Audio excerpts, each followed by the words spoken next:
¿Cuáles son los principios fundamentales del protestantismo? Uno, ellos dicen, ¿no? Los protestantes, según sus principios, ¿no? Dicen, basta la fe sin las buenas obras para salvarse, dicen, ¿no? O sea, la persona que no hace obras pero que tiene fe, sí se salva, sí se va al reino de los cielos, su alma. La salvación no viene solo por la fe, las obras buenas no son necesarias para la salvación, porque el hombre caído es incapaz de realizar obras buenas. Jesucristo ha pagado por todos nuestros pecados. Para salvarse solo es necesario tener fe en Jesucristo. Entonces, ¿qué dice la iglesia cristiana, la iglesia católica? La iglesia afirma la necesidad y el valor de las obras buenas. Las acciones humanas admiten una calificación moral, es decir, pueden ser buenas o malas, dignas de premio o castigo. Las buenas obras son hechas para agradar a Dios, por amor, y son las consecuencias de la verdadera fe puesta en práctica. Esta fe en Jesucristo y en sus enseñanzas se traduce en nuestro deseo y obligación de practicar y expresar la virtud. Una virtud es una disposición de la persona para obrar de acuerdo con determinados proyectos ideales como el bien, la verdad, la justicia y la belleza. La virtud se opone al vicio y tiene una gran importancia para la vida ética. De la caridad, el objeto de la caridad es el amor a Dios por sobre todas las cosas, lo cual también se traduce en el amor al prójimo. El espíritu de misericordia. La misericordia es la disposición y compadecerse de los sufrimientos y miserias ajenas. Se manifiesta en amabilidad, asistencia al necesitado, especialmente en el perdón y la reconciliación. Entonces hay que saber perdonar para reconciliarse y ganar también pues el cielo, ¿no? Obedeciendo a Cristo, por amor a Cristo, que Él nos enseñó la bondad, la misericordia, la caridad, la virtud. Entonces, como hijos de Cristo, como hijos de Dios, entonces tenemos que practicarlo. Es más que un sentimiento de simpatía, es una práctica. Jesús dice, no todo aquel que me dice Señor, Señor, entrará al reino de los cielos, pero aquel que practica la voluntad de mi Padre, que está en los cielos, sí entrará al reino de Dios, ¿no? Está en Mateo, capítulo 7, versículo 21. A pesar de San Pablo, afirma también que Dios retribuirá a cada uno según sus obras. Eso está en la Biblia. O sea, lo que está en la Biblia nosotros no lo podemos cambiar. Por eso que en esa parte del fundamento de uno de los principios del protestantismo, hay muchos teólogos que refutan, porque en la misma Biblia está escrito por el mismo Jesucristo, que fue el que dijo, ¿no?, todas esas cosas y que los apóstoles escribieron. Él dijo todas esas palabras. A pesar de San Pablo, que afirma Dios retribuirá a cada uno según sus obras, Santiago dice, el hombre es justificado por las obras y por la fe. La fe sin obras es muerta. La fe es importante. Nosotros tenemos fe en Dios, fe en Cristo. Amamos a Cristo, adoramos a Cristo, a Dios. Entonces tenemos que obedecer lo que dice, ¿no? Por eso Cristo dice, hombres de poca fe. El que no tiene fe, poca fe, entonces ¿qué obras puede hacer? Si las obras lo hacemos por amor a Dios. Por ejemplo, darle un pan al que lo necesita, al visitar a los enfermos, ¿no? También hasta los presos dice que tenemos que visitarlos, a los enfermos, a los ancianos, socorrerlos, al que no tiene que comer, al que le falta abrigo, darle algo para que se tape. Y tantas cosas, tantas obras buenas que podemos hacer, ¿no? Ahorita, por ejemplo, que vivimos en la pandemia. ¿Cómo están la gente ahora que no tienen que comer en los pueblos más recónditos del Perú, ¿no? La gente que ahorita actualmente está desesperada. Sin embargo, hay gente que aunque sea un pan les alcanzan, una botella de agua, un vaso de agua. Eso es porque tiene amor a Dios, tiene fe en Dios, y por la fe es que hacemos las obras. Si no creemos en Dios y no tenemos fe en Él, entonces la fe sin obras es muerta. ¿Entienden? La fe es muerta. Entonces, esto es uno de los fundamentos, ¿no?, que dicen los protestantes, que basta la fe sin buenas obras. ¿Ustedes qué opinan? ¿Que será eso, es eso que dicen los protestantes, algo definitivo? Yo creo que no, ¿no? Si leemos la palabra de Dios, vamos a encontrar en esos versículos aquí mencionados, en esos capítulos, ustedes lo van a encontrar, lo van a buscar, que está escrito en la Biblia, que no es así. Aquí tengo unas imágenes, por ejemplo, aquí tenemos dice, la fe sin obras está muerta. Eso quien lo dijo, Santiago. La fe sin obras es muerta. Hermanos míos, ¿de qué aprovechará si alguno dice que tiene fe y no tiene obras? ¿Podrá la fe salvarle? Luego tenemos ahí una imagen también de un joven con un perrito que le está dando su comida. También con los animales hay que tener misericordia con los animalitos abandonados por la calle, darles un platito de comida, un platito de agua, ¿no? También son creaciones de Dios, nosotros somos creaciones de Dios. Entonces, no hay que ser indiferentes y fríos, ¿no?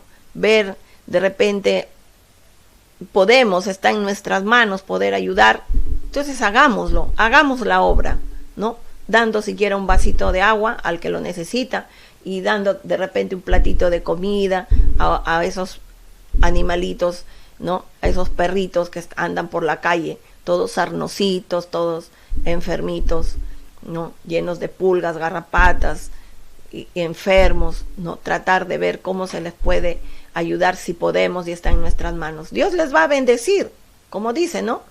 Las obras nos hacen llegar a Dios, nos ganamos el cielo. Esas son las indulgencias que quiere Dios, que Cristo quiere, ¿no? De ser buenas personas humanas, como Él, y practicar lo que Él nos ha enseñado, la virtud, la misericordia y la caridad. Acá tenemos también otra imagen, donación, ¿no? Ahí vemos gente que están en cajitas, están juntando ropa, juguetes, ¿no? De repente para el que lo necesita. Está muy bien, así tenemos que ser las personas. También vemos ahí a una anciana, a una señora, parece una monjita, que está socorriendo a un enfermito, ¿no? Joven, una señorita joven. ¿Cómo será? Pues una monjita joven, parece una monjita de alguna religión, debe ser, ¿no? Entonces está ayudando a este señor. Entonces hay cosas que uno tiene que tomar en cuenta que sean positivas, ¿no? Al final, iglesias protestantes, católicas, tenemos un solo Dios. Cristo es uno, ¿no? Y no hay diferencia aquí. Lo importante es el ser humano, cómo nos portamos, ¿no? En realidad, ¿cómo somos? ¿Estamos obrando bien con nuestros hijos, con nuestros padres, con nuestra familia? ¿Estamos cumpliendo la palabra de Dios? La interpretación privada tenemos acá dos. La interpretación privada de la Sagrada Escritura bajo la inspiración del Espíritu Santo es la única regla de fe y de moral. La Sagrada Escritura es la única fuente de revelación divina. Cada cristiano debe interpretarla individualmente, pues el Espíritu Santo le ayuda a hacerlo. O sea, nosotros tenemos que tener al Espíritu Santo dentro de nosotros, según los protestantes, ¿no? Y que Él nos va a iluminar, nos va a guiar para ver, para entender. Pero ¿será posible eso? Vamos a ver. La Sagrada Escritura es la única fuente de revelación divina. Cada cristiano debe interpretarla individualmente, pues el Espíritu Santo le ayuda a hacerlo. Los católicos creemos, ¿no?, que las fuentes de la revelación son la Sagrada Escritura y la tradición, y que el legítimo y único intérprete autorizado y auténtico de la revelación es, por encargo de Jesucristo, el magisterio de la Iglesia. Cuando Cristo estuvo entre nosotros, Él le dijo a Pedro: en ti voy a formar mi iglesia. ¿Quiénes forman la iglesia? Nosotros, todos los cristianos somos la iglesia de Dios. Entonces, Cristo le dio un don a Pedro y a todos sus apóstoles, ¿no? Les dio algo sobrenatural para poder hacer entender a la gente algo sobrenatural que solamente Dios nos puede dar a la persona indicada, ¿no? A la persona que se merece esa gracia. En este caso fueron sus apóstoles los únicos que lo vieron cuando resucitó, ¿no? Y les enseñó en ese momento. Fue los únicos que lo vieron en el primer momento, ¿no? Se apareció. Ahí lo hemos visto en las películas también, y también está en la Biblia está, y lo han representado en las películas. Entonces, ¿a cualquiera se puede presentar Cristo? A una persona, tendría que ser una persona que Él escoja, ¿no?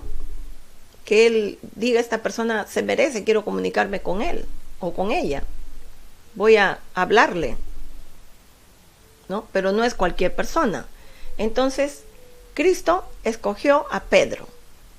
Pedro, en él dejó las manos, en sus manos de él dejó todo para su iglesia, para que todos sus evangelios, toda su palabra fuera esparcida por todo el mundo.